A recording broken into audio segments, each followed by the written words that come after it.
السلام علیکم۔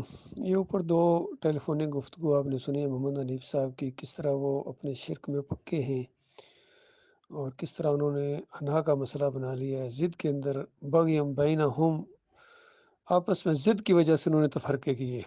قرآن کی اس آیت کو سمجھنے میں اب مزید آسانی ہو گئی ہے۔ اب ذرا محمد حنیف صاحب کے ایک سپوکس مین جو ان کے رشتہ دار بھی ہیں اور تنظیم کے معاملات میں بہت زیادہ ان کو آگے انہوں نے کیا ہوا ہے، اور لوگوں کو جاسوسی کرنا اور اس طرح کے معاملات میں بہت تیز ہیں، سہیل خان صاحب جو لاہور میں ہیں، ذرا ان کی گفتگو سنیے، پھر آپ کو پتہ چلے گا کس طرح ان کے دماغوں کے اندر شرک آ گیا ہے۔ اور یہ بھی یاد رکھیے، پہلے 3 مہینے سہیل صاحب وہ جو 17 نمبر حبل اللہ کے اندر لغوی معنوں میں کہا گیا تھا اس پر زور دیتے رہے ہیں، کہتے ہیں یہ سجدہ وجدہ نہیں ہے، یہ تو بس تھوڑا کھڑے بیٹھے تھوڑا سا سر کو جھکا لینا۔ لیکن جب حنیف صاحب نے نظم کا ڈنڈا چلایا نا تو انہوں نے پھر سجدے کی طرف پورے ہی جھک گئے۔ یہ ہوتا ہے اصل میں، سنیے ذرا۔ السلام علیکم عدنان سمیع صاحب، کیا حال ہے بال ہے آپ کے؟ امید ہے خیریت سے ہوں گے۔ دیکھیں بھائی، کہ ہر مفسر نے اپنے اپنے حساب سے تفسیریں لکھی،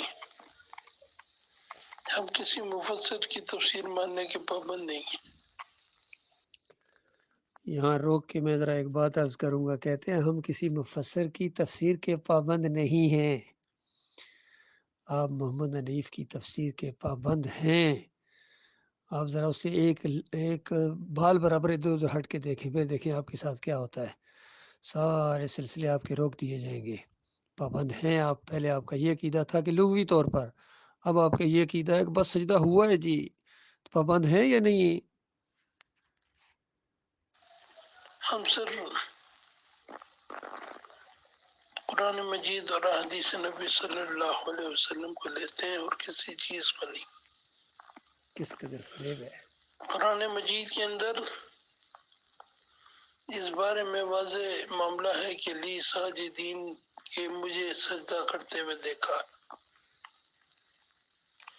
اور پھر ساری زندگی کے حالات ان کے گزرے ہیں، اور آخر میں جو ان کے ساتھ زیادتی ہوئی ہے اللہ نے اس کا سجدہ ان کو کر۔ یہ دیکھیں، یہ ان کا فہم ہے جی۔ پہلی بات تو وہ محمد حنیف صاحب کا جو چگلا ہوا وہ چبا رہے ہیں، بالکل وہی الفاظ ان کے بدلی ہو گئے، اور اب کہہ رہے ہیں جو بھائیوں نے ان کو اذیتیں دیں، تکلیفیں دیں، اس کے بدلے میں سجدہ کرا کے اللہ نے ازالہ کرا دیا۔ اندازہ لگے، یہ ان کا معاملہ ہے۔ اللہ نے اس کا سجدہ ان کو کرا دیا ہے۔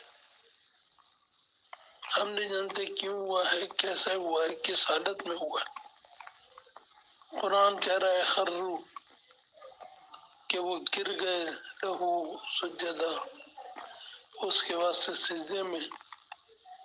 پورا سیاق و سباق سے یوسف علیہ السلام کا ذکر ہو رہا ہے، اور وہاں شروع میں بھی یہی ہے کہ لی ساجدی، مجھے سجدہ کر رہے ہیں، تو کہتے ہیں کہ میرے ابا، یہ ہے میرے خواب کی تعبیر جو میں نے پہلے دیکھا تھا۔ اب قرآن کی اتنی واضح بات کے بعد اب کیا گنجائش رہ گئی ہے؟ قرآن کے اس بیان کو کیا لے جائیں؟ ہم کبھی بھی یہ عقیدہ نہیں رکھتے کہ اللہ کے علاوہ کسی غیر کو سجدہ روا ہے، جائز ہے، ہرگز نہیں۔ لیکن قرآن نے بتایا کہ آدم علیہ السلام یعنی غیر اللہ کو سجدہ ہوا ہے، اور یوسف علیہ السلام غیر اللہ کو سجدہ ہوا، تو اب اسی پر اکتفا کر لینا چاہیے۔ دیکھا میرے بھائیوں، وہی الفاظ دہرا رہے ہیں جو محمد حنیف نے دہرائے ہیں۔ محمد حنیف نے اس طرح سب کا دماغ خراب کر دیا ہے، ان کے پاس کوئی دلیل نہیں ہے، قرآن پر بہتان باندھتے ہیں، جھوٹ باندھتے ہیں کہ بس قرآن میں آ گیا۔ یہ بہت بڑا پروپیگنڈا ہے ان کا۔